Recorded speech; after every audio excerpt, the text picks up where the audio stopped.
¿Qué es la que hay, familia? Welcome back to another video. You see the shirt, you know exactly what is about to happen. It is time for my spoiler-free review of the Venom There Be Carnage movie. Could you believe that 43% of the people that watch my videos aren't subscribed? That's crazy. Well, if you're one of those people, you can change that right now. Oh, don't worry, go ahead, take your time. I'm waiting. You finished? Get it, got it, good. Now, enjoy the video. Let's get right into the action here. We are going to start by covering the good aspects of the film. Number 1, Eddie and Venom. This movie was delayed twice and bumped up again in the release, and thankfully, it makes up for the first one in spades. Andy Serkis and his group of writers managed to take all of the quirky vibes, the nuances, and everything that worked from the first Venom movie and turn it up to 11 on this one. As you could have guessed by now, I am of course referring to the relationship between Eddie Brock and Venom. During the previous movie, unfortunately, we had around 40 minutes of exposition before we actually saw Venom and Eddie in action together. Wow. No. Venom There Be Carnage benefits tremendously from these changes because now we know the hero, the villain, and the plot is basically handed on a silver platter to us. The big change in this installment is the fact that Venom and Eddie have been living in the same body for an extended period of time, which leads to some crazy, goofy, but very satisfying encounters. Andy Serkis overtly explains the relationship in some of the pre-movie interviews. In this movie, it's like the 7-year itch cycle of a relationship. That odd couple relationship is what this movie was always going to be about. Yeah, you guessed it. This is essentially an old married couple story. And that, my friends, is the very crux of this movie. These two characters can barely stand the sight of each other. They can't be in the same room, and yet they can't live without the other. Tom Hardy's performance kicks it up a notch in this one. He absolutely doubles down on this erratic personality clash between Eddie and Venom, and it shows. I mean, we already knew that Tom Hardy was extremely talented, but this time the voice performance and the live action match each other perfectly. Oh, it's amazing! Thank you. These two could not be more different from each other, and they have some extremely funny scenes where they let each other know what's on their mind. These moments of chaos and conflict end up strengthening their bond, and it ends up being a super enjoyable experience.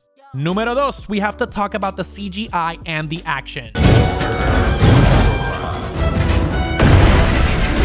The set pieces, the character design, and the voice acting blend together perfectly. And fortunately for us, it ends up setting a beautiful dichotomy between Carnage and Venom. Speaking of Carnage, we have to talk about the symbiote of the hour. Every single second that you see Carnage on the screen is an enjoyable roller coaster of CGI mastery. This grade A menace to society looks intimidating, aggressive, menacing, and it is a perfect homage to the deranged symbiote that we all know and love from the comics. The differences in character design also play a huge factor in this, especially since Carnage has some distinct physical characteristics that distinguish him from Venom. He is slimmer, more acrobatic, and has an endless supply of weapons that ends up challenging Venom at every single turn. Granted, not everybody was super happy at the decisions that Andy Serkis and his team had on Carnage character-wise. When it comes to design, I think this was mostly revolving around the tongue because in the comics, he doesn't really have one. Having said all of that, mira papi, no todo es color de rosa, so let's hold off on the nitpicking and just enjoy the show. We also have to address Woody Harrelson. This man has made his career playing goofy, misunderstood, wild characters, and in this instance, he does not disappoint. Cletus Cassidy and Carnage are two peas in a pod, and they are absolutely hell-bent on bringing Venom down. Honestly, this is really good to see because in the first movie, Riot and Venom were essentially two angry aliens trying to destroy everything. In this case, every piece of action has a purpose, both for Venom starting to embrace his role as more of a hero and Carnage doing exactly what his name intends him to do. However, I did feel like in some cases the action could be seen as a little bit overwhelming. I mean, there's so much happening on the screen at every single time. Overall, as a totality, the film hits the right beats and it's a solid improvement over the first movie. Ladies and gentlemen, having said all of this, it is time to address the elephant in the room. If you have been in social media over the past 2 weeks, you know that the finale of this movie, specifically the end credits scene, completely changes the game. As you probably guessed, this movie has a lot of Easter eggs. And the purpose of the movie as a whole is to establish what the future will be for Venom in the meta superhero universe of the MCU and Sony. Do not worry, I will not be spoiling the contents of this amazing end credit scene. You're just gonna have to hit that like button, subscribe, and wait a little bit for my full movie review in order to cover that. However, just as a small little preview, I was on the edge of my seat and everybody in that theater was screaming their hearts out. With all the content we're gonna be seeing from Marvel and Sony within the coming months, this 2-minute scene sets a true vision for the future. Obviamente, not every movie is perfect,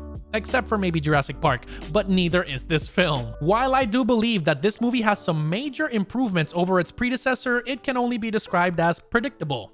We already knew the protagonist, the villain, and their motivations. Some of the secondary characters like the detective, Shriek, and Eddie Brock's fiancée add some spice to the equation, but you know exactly what you're getting into. Do not get me wrong, this is an extremely fun movie-going experience, but that's the thing, you know exactly what you're getting. It is a goofy, self-aware action flick that has a major role to fill in the future of a major cinematic universe. All of this is to say, if you're expecting The Godfather, this is not it. But I would say, if you come into it with an open mind, you're gonna find something that you can enjoy. In addition, we also have to talk about Woody Harrelson. I do believe that his relationship to Carnage and how different they are from Eddie and Venom is truly fleshed out, but his dialogue could sometimes be described as just stale. Yes, I get it, he's supposed to be this charismatic and super menacing serial killer, but we're supposed to feel some empathy for him. Cletus Cassidy has gone through a lot of trauma in his life, and while we do get some of those moments to truly attach to him as a character, he's just the bad guy. There is no redemption, there is only Carnage. Having said all of that, it is time for my official rating, baby. As we have mentioned so far, the charming relationship between Eddie and Venom is exactly what carries this movie. It is a noticeable improvement over the first iteration, and their dynamic symbiotic relationship is truly complicated, which is really fun. The CGI, the action, and the character development between the two pairings of symbiote is exactly what we want in this movie, which should be considered a huge W considering the super short 90-minute runtime.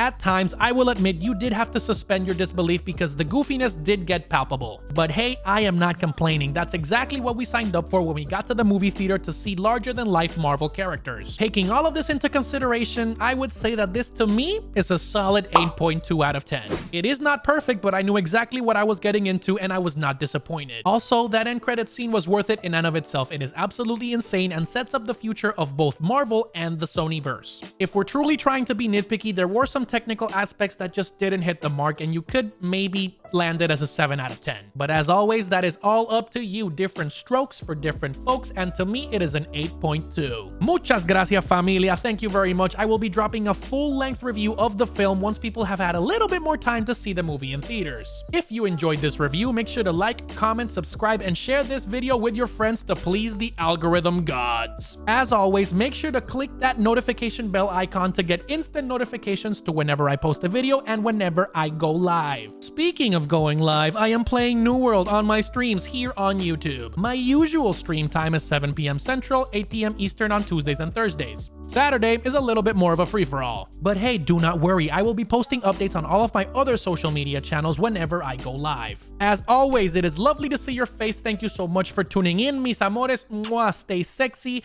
and I'll see you on the next one.